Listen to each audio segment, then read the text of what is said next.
बिस्मिल्लाहिर्रहमानिर्रहीम। अस्सलाम वालेकुम बच्चों, कैसे हैं आप लोग। आज हमारा 17वां लेक्चर है। ठीक है, गुज़िश्ता लेक्चर में हमने इम्तियाज़ अली ताज का ड्रामा राम सुकून पढ़ा और समझा। ठीक है, हिस्सा नसर में से। और आज हम हिस्सा शायरी में से क्या पढ़ रहे हैं, नात। ठीक है, देखिए आज हमारे पास क्या है हिस्सा शायरी में। हिस्सा शायरी में आज हमारे पास है नात। ठीक, आज हम पढ़ेंगे नात का मफ़हूम, शायर का तारुफ। ठीक है, नात का उन्वान क्या है, महबूब सुबहानी। हमारे पास आज 12वीं जमात की किताब में जो नात है उसका जो उन्वान है वो है महबूब सुबहानी, और उसके शायर का नाम क्या है, हफीज़ जालंधरी। ठीक है, आज हम हफीज़ जालंधरी के बारे में पढ़ेंगे और नात पढ़ेंगे और फिर नात की अशार की तशरीह करेंगे। तो बच्चों सबसे पहले आप लोग किताब निकालिए और नात का पेज नंबर निकालिए, ताकि जो है हम लोग नात के अशार की जब तशरीह करें तो आप लोग जो है आप लोगों को समझ आए, क्योंकि जब तक आप नात के शेर खुद नहीं पढ़ेंगे तो आपको समझ नहीं आएगी। ठीक है, सबसे पहले नात का मफ़हूम। नात क्या है बेटा, कुछ पता है? हमने फर्स्ट ईयर में भी पढ़ा है। नात क्या है?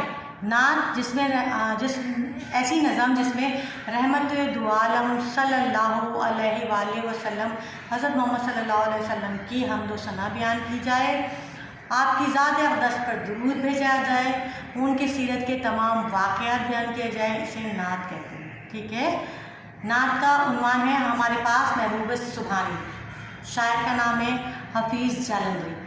और अब हम आएंगे शायर के तारुफ की तरफ। हफीज़ जालंधरी, हफीज़ जालंधरी कौन है? हफीज़ जालंधरी का नाम जो है उर्दू अदब में क्या मकाम रखता है, क्या हैसियत रखता है, आप सब जानते हैं कि हफीज़ जालंधरी हमारे उर्दू अदब में एक नामवर शायर की हैसियत से मौजूद है। ठीक है, जालंधर में 14 जनवरी 1900 में पैदा हुए। जालंधर एक जगह का नाम है, इंडिया में, भारत में एक जगह का नाम है जालंधर। वहाँ पे 14 जनवरी 1900 में पैदा हुए। ठीक है, राजपूत ख़ानदान से थे। इब्तिदाई तालीम जो है घर में हासिल की। गरीब थे इसलिए मज़ीद आगे तालीम जारी ना रख सके। इब्तिदा से शायरी का बेइंतहा शौक़ था और अपने वक्त के उस वक्त के बहुत मशहूर उस्तादों से उन्होंने शायरी की तरबियत हासिल की, और उन्हीं शायरों ने उनके शायराना ज़ौक़ को जो है तरक्की दी और उसमें उनकी बहुत निखार पैदा होता गया वक्त के साथ साथ। ठीक है, शायरों में एक फ़िरदौस नामी, उस वक्त के दौर में फ़िरदौस नामी एक शायर ने जो है एक शाहनामा लिखा था। फ़िरदौस नामी एक शायर ने फ़ारसी में शाहनामा लिखा था। हफीज़ जालंधरी ने उसके जवाब में शाहनामा इस्लाम लिखा, जो उर्दू अदब में एक ऊँचा मकाम रखता है। ठीक है, इसमें क्या बताया है, शाहनामा इस्लाम में क्या बताया, इस्लाम की तारीख़ बयान की है। इसमें इस शायराना तस्नीफ़ ने उन्हें अबुल असर बना दिया। उनके नाम के साथ अबुल असर हफीज़ जालंधरी लिखा जाने लगा। ठीक है, अबुल असर और इस तरह ये बड़े सग़ीर के नामवर शायर बन गए। उसके बाद पाकिस्तान की तक़सीम के वक्त जो है 1947 की तक़सीम के बाद 1947 की तक़सीम के बाद वो लाहौर आ गए और हुकूमत ने उन्हें आज़ाद कश्मीर में पब्लिसिटी के काम पे लगा दिया। शायरी का शौक़ उसी तरह ज़ोर शोर से जारी था और उन्होंने बच्चों के लिए नज़में गज़लें गीत लिखे। ठीक है, ये इनका एक अहम काम है और उन्होंने ये लिखे। और इसके अलावा उन्होंने पाकिस्तान का जो इनके ख़ास शोहरत है, पाकिस्तान का कौमी तराना तहरीर किया। ठीक है, इस कौमी तराने ने उन्हें शोहरत की बुलंदियों तक पहुंचा दिया और आज हम हफीज़ जालंधरी को कौमी तराने के राइटर की हैसियत से ज़्यादा जानते हैं, उनको समझते हैं। ठीक है, तो ये था बेटा शायर का तारुफ जो मैंने मुख्तसरन आपको बता दिया है।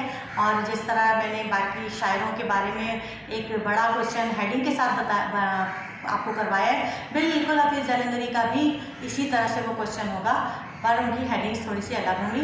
इनके बारे में जब तक आप पढ़ेंगे नहीं तो हेडिंग्स को आप समझ नहीं सकेंगे। ठीक है, ये क्वेश्चन आपको करना है और ऐसे मेरे पास नोट्स की शक्ल में भी है, मैं आपको नोट्स भी दे सकूँगी। ठीक है, अब हम आते हैं अपनी नात की तरफ। ठीक है, हम नात के 3 शेर शुरू के पढ़ेंगे, बाकी के शेर के अशार की तशरीह आप खुद करेंगे। जिस तरह मैं इसके क्वेश्चन में 1-2 सवाल करने के बाद बाकी की एक्सरसाइज आपको खुद करनी पड़ती है, बिल्कुल इसी तरह उर्दू में भी आपको, अगर मैं लाइव आपको क्लास में लेक्चर ले रही होती तो मैं आपको लाजमी सी बात है पूरी नज़म पूरी नात पढ़ाकर पूरी वो जो है तशरीहात करवा देती, लेकिन अब चूँकि हमारे पास टाइम कम है, मुख्तसर है, तो लिहाजा मैं सिर्फ 3 अशार आपको बताऊँगी, मतलब पढ़ूँगी और उसकी तशरीहात समझाऊँगी। आपको खुद से बाकी के अशार की तशरीह करनी पड़ेगी, ठीक है। तशरीहात के लिए मैंने बता दिया है क्या क्या जुमला लवाज़मात की ज़रूरत होती है, ये सब आप लोग जो है जब हम पढ़ाई थी और गज़ल पढ़ाई थी तो मैं आपको बता चुकी हूँ, लिहाजा आज हम सिर्फ तशरीह करेंगे, बाकी की चीज़ें आपको समझ आती हैं। और जिन्होंने नहीं समझा है वो मेरे गुज़िश्ता लेक्चर में देख लें, पढ़ लें, समझ लें, जिसमें मैंने हमद और गज़ल पढ़ाई थी, उससे उनको पता चल जाएगा कि शायरी में अशार की तशरीह में क्या क्या ज़रूरियात होती हैं, ठीक है। तो सबसे पहला मिसरा हम पढ़ रहे हैं। सलाम ए आमना के लाल ए महबूब सुबहानी, सलाम ए आमना के लाल ए महबूब सुबहानी, सलाम ए फ़क्र मौजूदात फ़क्र नूए इंसानी, ठीक है। इसमें बताया कि अच्छा, जब भी हम कभी शेर की तशरीह करते हैं तो उससे पहले शायर का हवाला ज़रूर लिखते हैं, ठीक है। शायर के हवाले के बगैर कोई भी अशार की तशरीह नहीं की जाती। जब आप शेर की अशार की तशरीह कर रहे हैं तो आपने पहले लिखना है कि ये शेर हमने कौन सी नज़म से, हम से, गज़ल से, किससे लिया है और इसके शायर कौन है, और शायर के बारे में 1-2 लाइनें बयान करने के बाद जो है तशरीहात की जाती हैं, ठीक है। इसी तरह आपने करना है, आपने बताना है, हवाला लिखना है कि शायर का किस तरह से आपने हवाला लिखना है, हवाला है शायर लिख के उसके बाद आपने जैसे ये तारुफ़ शायर लिख कर आपने बताना है कि ये जो बंद है या ये जो शेर है इसके जो है ये हमसे लिया गया है या नात से लिया गया है या गज़ल से लिया गया है और इसके शायर का नाम ये है। जैसे कि हम इसकी तशरीह कर रहे हैं तो हम ये लिखेंगे कि ये जो बंद है इस नात के, ये नात से लिया गया है और इस नात के शायर का नाम है हफीज़ जालंधरी, ठीक है। हफीज़ जालंधरी है और हफीज़ जालंधरी जो है जालंधर में पैदा हुए, इब्तिदाई शायरी का शौक़ था और शाहनामा इस्लाम की बेहतरीन तसनीफ़ है और कौमी तराने में मैंने शोहरत की बुलंदियों तक पहुँचा दिया, ठीक है। ये 3 लाइनें हमने इनकी तारुफ़ में लिख दी और बता दिया कि क्या ताल्लुक़ है इनका, तो फिर जो है आगे का सवाल हम कर सकेंगे। अब तशरीह की हेडिंग डालिए, तो तशरीह की हेडिंग डाल के फिर हम लिखेंगे। जैसे पहला शेर मैंने आपको पढ़ाया, सलाम ए आमना के लाल। आमना के लाल किसको कहा गया है? हमारे प्यारे नबी सल्लल्लाहु अलैहि वसल्लम को कहा गया है, हज़रत मोहम्मद सल्लल्लाहु अलैहि वसल्लम को कहा गया है और सलाम भेजा गया है उन पर। लाल किसे कहते हैं आपको पता है? लाल एक कीमती पत्थर होता है, पता है ना आप लोगों को? ये कीमती पत्थर होता है जो क्या कहते हैं अपनी एक खासियत रखता है, अपनी एक अहमियत रखता है। बिल्कुल इसी तरह हज़रत मोहम्मद सल्लल्लाहु अलैहि वसल्लम हमारे लिए, दुनिया के लिए और अपनी माँ के लिए बहुत अहमियत रखते थे, खासियत रखते थे और हम सब के महबूब सुबहानी अल्लाह ताला के महबूब, अल्लाह ताला के भी महबूब थे हमारे प्यारे नबी सल्लल्लाहु अलैहि वसल्लम के। उनको शायर सलाम पेश करते हैं और कहते हैं कि आमना के लाल पर और अल्लाह ताला के महबूब पर मेरा सलाम है। ए सलाम ए फ़क्र मौजूदात फ़क्र नूए इंसानियत। कहा कि आपकी ज़ात जो है कायनात के लिए बाइस फ़ख्र है। अल्लाह पाक ने आपको दुनिया में भेजा और आपका सलाम है, आपकी वजह से दुनिया वजूद में आई और इसी तरह जो है दुनिया वजूद में आई और इंसानों को आप हमें इनाम के तौर पर मिले और जो है हमें आप पर फ़ख्र है, हमें आप पर फ़ख्र है कि अल्लाह ताला ने हम इंसानों में आपको पैदा किया और आप जैसा जो है दुनिया में कोई नहीं, जिसको खुदा परवरदिगार खुद चाहता हो उसकी क्या मिसाल है। उस शख्स का सलाम है जो इस पूरी दुनिया, इस पूरी कायनात के लिए फ़ख्र का बाइस हुआ और जो अल्लाह ताला का महबूब है, जो आमना का लाल है, ठीक है। नेक्स्ट शेर है, सलाम ए ज़िल्ल रहमानी सलाम ए नूर यज़दानी, ठीक है। एक जो है सलाम ए ज़िल्ल सुबहानी सलाम ए नूर यज़दानी, ये जो है इसमें नूर यज़दानी, नूर कहते हैं रोशनी को, नूर का मतलब होता है रोशनी, ठीक। इसमें शायर कहते हैं कि फ़रिश्तों को मुखातिब करते हुए कहते हैं कि रसूल पाक के दुनिया में आने से, फ़रिश्तों को मुखातिब करते हुए कहते हैं कि अच्छा पूरा पढ़ लूँ। सलाम ए ज़िल्ल रहमानी सलाम ए नूर यज़दानी, तेरा नक्श कदम है ज़िंदगी की लोहे पेशानी, ठीक है। लोहे पेशानी क्या होती है? किसी को पता है लोहे पेशानी? लोहे पेशानी इंसान की ये पेशानी इसको कहा जाता है कि हमारी पहचान जो है हमारे नबी से है, और हमारे नबी ने जो कुछ किया है, उनकी ज़िंदगी, उनको दुनिया में किसी मकसद से भेजा गया था, उनकी ज़िंदगी हम सब के लिए अमली मजमुआ है। लौह कहते हैं तख्ती को, जो तख्ती पर लिख दिया जाता है वो जो है वो उस तख्ती पे लिखना मतलब छाप देना। बिल्कुल इसी तरह इंसान की पेशानी को कहा है लोहे पेशानी को मतलब कहाँ गए? लोहे पेशानी, हाँ, लोहे पेशानी को कहा है कि हमारी पेशानी लोह का काम देती है। हम आपकी फरमाबरदारी से सबकी ज़िंदगियाँ, अगर हम आपकी फरमाबरदारी करेंगे, किसकी? हम अपने प्यारे नबी सल्लल्लाहु अलैहि वसल्लम की फरमाबरदारी करेंगे तो हमारी ज़िंदगियाँ संवर जाएंगी, और हम आपकी आमद से हमारी लोहे पेशानी बनेगी। यानी कि आपकी आमद ने हमारी लोहे पेशानी बना दी, हमें एक सीधा रास्ता दिखा दिया, हमें एक जो है पुल सिरात पर चलने का रास्ता बता दिया, किस तरह से हमें अपनी ज़िंदगी गुजारना है, अपनी ज़िंदगी को अमली नमूना बनाकर पेश कर दिया।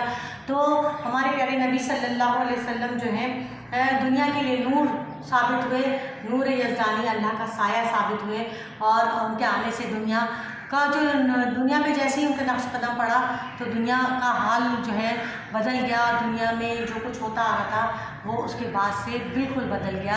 हमारे प्यारे नबी की दुनिया में आने से बहुत सारी चीज़ें जो हैं ऐसी हुई कि हम जो है उसको सीख रहे हैं, और उस पर अमल करना ही अल्लाह ताला की फरमाबरदारी है। ठीक है। शेर नंबर 3, तेरे आने से रौनक आ गई गुलजारे हस्ती में। तेरे आने से रौनक आ गई गुलजारे हस्ती में, शही के हाल किस्मत हो गया फिर फजले रब्बानी। गुलजार कहते हैं बाग को। किसको कहते हैं? बाग को।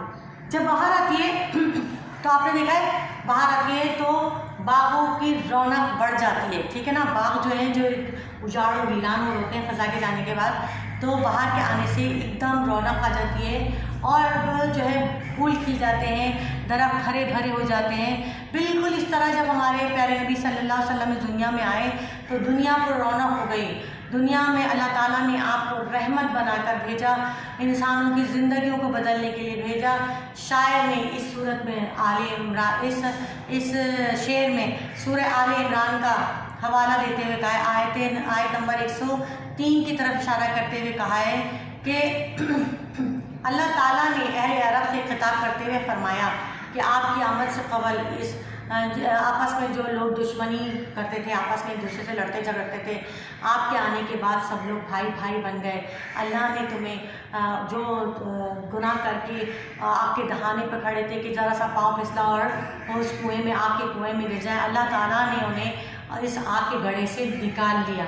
यानी हमारे प्यारे नबी परवरदिगार, हमारे प्यारे नबी सल्लल्लाहु अलैहि वसल्लम का दर्जा कितना बुलंद है कि उनकी दुनिया में आने के बाद दुनिया का जो था तरीक़ाकार ही चेंज हो गया। उन्होंने तमाम दुनिया को जो है सिखाया, हमारे परवरदिगार का पैगाम दिया, सीधी राह दिखाई। तो उनके आने से ये जो दुनिया थी बिल्कुल इसी तरह हो गई जैसे बाहर के आने से बाग जो है खिल उठता है, और बाग में नित नए फूल खिल जाते हैं, और बाग में जो है रौनक आ जाती है, रंगीनी आ जाती है। बिल्कुल इसी तरह हमारे प्यारे नबी सल्लल्लाहु अलैहि वसल्लम के आने से हमारे जो किस्मत जो है वो बदल गई, और अल्लाह ताला ने हम सबको मोतबर एक मौज़िब कौम बना दिया। ठीक है। 14 शेर भी पढ़ दूँ? चलिए पढ़ दूँ। सलाम ए साहिब कुल कज़ीम, इंसान को सिखला दे यही आमाल पाकीज़ा, यही अशगाल रूहानी। अशगाल का मतलब है शुगल की जमा, शुगल कहते हैं शौक़ को। ठीक है। इसकी जमा कहते हैं उस शख्स पे सलाम है, शायद कहते हैं उस शख्स पे सलाम है कि जिसने हमें अखलाक सिखाया, जिसने हमें बात करने का, गुफ्तगू करने का तरीक़ा सिखाया, जिसने इंसान को बताया कि अपने अमालों को पाकीज़ा करो, अपने अमाल पाकीज़ा बनाओ, अच्छे काम करो, गुनाहों से पाक करो, बुराइयों को छोड़ दो। और उसने हमारे जो अशगाल, हमारे रोज़मर्रा के शौक़ थे, जो हमारे काम थे, उनको रूहानी बना दिया, उनका ताल्लुक़ अल्लाह ताला से कर दिया, उनको जो है ऐसा बना दिया कि हम अल्लाह ताला के जो है फरमाबरदार लोगों में शामिल हो गए। ये सब हमारे पर जो है प्यारे नबी सल्लल्लाहु अलैहि वसल्लम के आने से ही मुमकिन हुआ, जिसने हमें इस भटकी हुई दुनिया को, भटके हुए लोगों को एक सीधी राह दिखाई, जिसने हमें गड्ढे में जो है कूद डूबने से बचाया, जिसने हमें गुनाहों के अज़ाब से बचाया, जिसकी आमद की वजह से आज हम मुसलमान हैं अल्हम्दुलिल्लाह। आज हम वो कौम है कि जो एक दुनिया की एक मौजूद तरीन कौम है। ठीक, यहीं तक रखते हैं, बाकी के अशार की तशरीहात आप लोग खुद कीजिएगा। ठीक है। अच्छा, मैं अगर आपको थोड़े से प्रॉब्लम हो रही है तो मैं अशार में जो है अल्फाज मायने बता देती हूँ और जो है तशरीह आपने खुद करनी होगी। ठीक है। तेरी सूरत, तेरी सीरत, तेरा नक्शा, तेरा जलवा। जलवा कहते हैं हमारे मतलब जलवा दिखाना, चेहरा दिखाना। तबस्सुम कहते हैं मुस्कुराने को, गुफ्तगू बात करना, बंदा नवाजी, बहुत आजिज़ी, खंदा पेशानी, खुश दिली से। ठीक है। अगरचे फ़ख्र फ़ख्री, दरवेशी या क़नात जो कहते हैं, कदमों तले फ़र कसराई व क़ाक़ानी, ये उस वक्त के बादशाहों के नाम है। फ़र कसराई व क़ाक़ानी जो उस वक्त के बादशाह हुआ करते थे, शान व शौकत थी, उनके बाद बहुत पैसा था। ठीक है। ज़माना मुंतज़िर है अब नई शराज़ा बंदी का, शराज़ा बंदी इत्तेहाद कायम करने के लिए मुंतज़िर है, इंतज़ार कर रहा है। अज्ज़ाए हस्ती तमाम दुनिया को कहा गया है। ज़मी का गोशा गोशा है, यानी चप्पा चप्पा, नूर से मामूर हो जाए। ठीक है। मामूर हो जाए, पुरनूर हो जाए। ठीक। बेनवा कहते हैं बेकस कमज़ोर को, ताबानी चमकना। ठीक है। हफीज़ बेनवा भी गदाए ऊँचाए उल्फत, उल्फत मोहब्बत को, ऊँचा मकान को कहते हैं। बेनवा कहते हैं कमज़ोर और बेकस को। अक़ीदत यानी किसी से मोहब्बत करना। जबी कहते हैं पेशानी को, तेरी मुरव्वत से है नूरानी, यानी नूर से भरपूर। ठीक। यहाँ तक रखते हैं। अब अशार की तशरीह मैंने आपको समझा दी, बता दी। मैं भी तो देखूँ आप लोगों को कितना समझ आया है और किस तरह आप अशार की तशरीह कर सकते हैं। ठीक है। आप तारुफ़ के साथ, शायर के तारुफ़ के साथ आप दो अशार की तशरीह जो है करेंगे। ये आपका होम असाइनमेंट है। ठीक है। और हम तो नात का मफ़हूम क्या है ये आपको याद करना होगा, क्योंकि ये भी आपका एक इसनाफ़ सुफ़न का क्वेश्चन आता है जिसमें हम नात गज़ल की तारीफ़ आती है, तो कम से कम आपको पता होना चाहिए कि हम किसे कहते हैं और नात किसे कहते हैं। ठीक है। सिर्फ एक लफ्ज़ में नहीं बयान किया जाता। हम जो है अल्लाह ताला की तारीफ़ कहते हैं और नात हमारे प्यारे नबी सल्लल्लाहु अलैहि वसल्लम की तारीफ़ में थोड़ा सा आपने पढ़ा है तो उसके बारे में थोड़ा सा अपने लफ्ज़ों में बता सकें, इतना आप लोगों को नॉलेज होनी चाहिए। आज के लिए इतना ही काफ़ी है। ठीक है। नेक्स्ट लेक्चर में मिलेंगे। नेक्स्ट नसर में से होगा या शायरी में से, अभी कुछ कह नहीं सकते। ठीक है। कुछ समझ में ना आए तो बच्चों ज़रूर पूछिएगा, फीडबैक दीजिएगा। और जो बच्चे होम असाइनमेंट नहीं कर रहे हैं वो जल्द से जल्द अपना होम असाइनमेंट मुकम्मल करके पहुंचाएं, क्योंकि इसके भी नंबर दिए जाएंगे। आपको कुछ नहीं पता कब कॉलेज खुले कब नहीं खुले, तो यही चीज़ें आप लोगों की मायने रखती हैं और इसी से आप लोगों को नंबर दे के जो है आगे बढ़ाया जा सकता है। लिहाजा अपना होम असाइनमेंट ज़रूर मुकम्मल कीजिए। ठीक है। आज के लिए इतना ही। अगले लेक्चर के लिए अल्लाह हाफ़िज़।